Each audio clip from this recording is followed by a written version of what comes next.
1 Corinthians chapter 3 verse 16.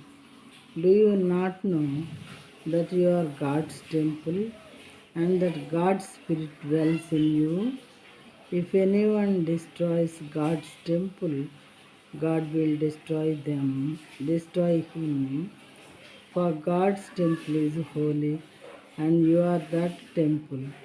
మీరు దేవుని ఆలయమై ఉన్నారనియు దేవుని ఆత్మ మీలో నివసించుచున్నాడనియు మీరు ఎరుగరా? ఎవడైనా దేవుని ఆలయమును పాడు చేసిన ఎడల దేవుడు వానిని పాడు చేయును. దేవుని ఆలయము పరిశుద్ధమై ఉన్నది, మీరు ఆ ఆలయమై ఉన్నారు. ఇక్కడ దేవుని వాక్యం ఏం చెప్తున్నదంటే, మీరు దేవుని ఆలయమై ఉన్నారనియో దేవుని ఆత్మ మీలో నివసించుతున్నదనియో మీరు ఎరుగరా? మరి దేవుని ఆత్మ మనలో ఉన్నప్పుడు మనము వివేకము కలిగి ప్రవర్తిస్తూ ఉండాలి. తెలిసి కూడా మనం దేవుని బిడ్డలము, దేవుని ఆత్మ కలిగిన వారమని తెలిసి కూడా తప్పులు చేయకూడదు, పాపాలు చేయకూడదు. ఫర్ ఎగ్జాంపుల్ దొంగతనము, వ్యభిచారము, మరి ఒకరి మీద ఒకరికి అబద్ధాలు చెప్పటము, నోటి వలన పాపము, ఆలోచనల వలన పాపము, చేతల వలన పాపము, ఇలాంటివి చేస్తూ ఉంటారు మానవులు సహజంగా. అలాంటి వాటికి దూరంగా ఉండాలి. మీరు దేవుని ఆలయం కదా అని దేవుడు మనల్ని వాక్యం ద్వారా హెచ్చరిస్తూ ఉన్నారు. దేవుని బిడ్డలైన ప్రతి ఒక్కరిని కూడా, ఎవడైనా దేవుని ఆలయమును పాడు చేసిన ఎడల దేవుడు వారిని పాడు చేయను.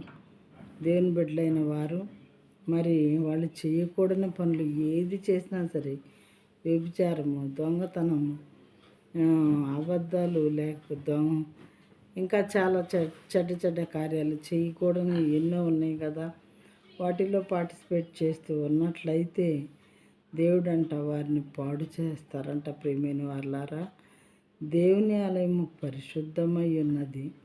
ఒకసారి దేవుని యాక్సెప్ట్ చేసి బాప్తిస్మము పొంది మరి మన పాపములన్నీ దేవుని యొక్క పరిశుద్ధ రక్తంలో కడగబడిన వారమై ఉన్నటువంటి మనుషులు ఎలాంటి వారంట? దేవుని ఆలయము పరిశుద్ధమై ఉన్నది.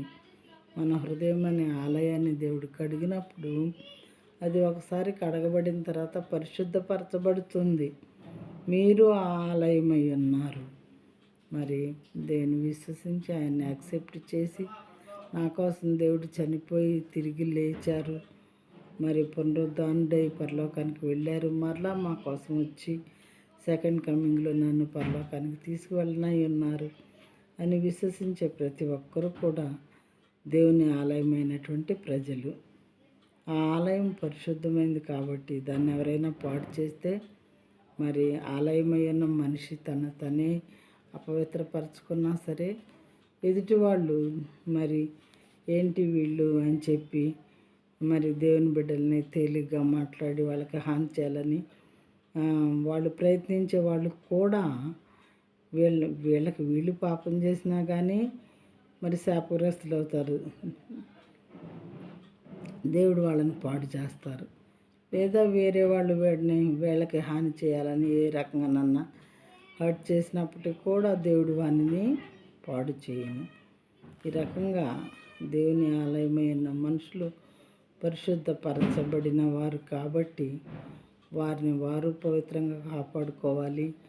వేరే వాళ్ళు కూడా వారికి హాని చేయకూడదు అని ఈ వాక్యం ద్వారా మనకి తెలియపరచబడుతూ ఉన్నది.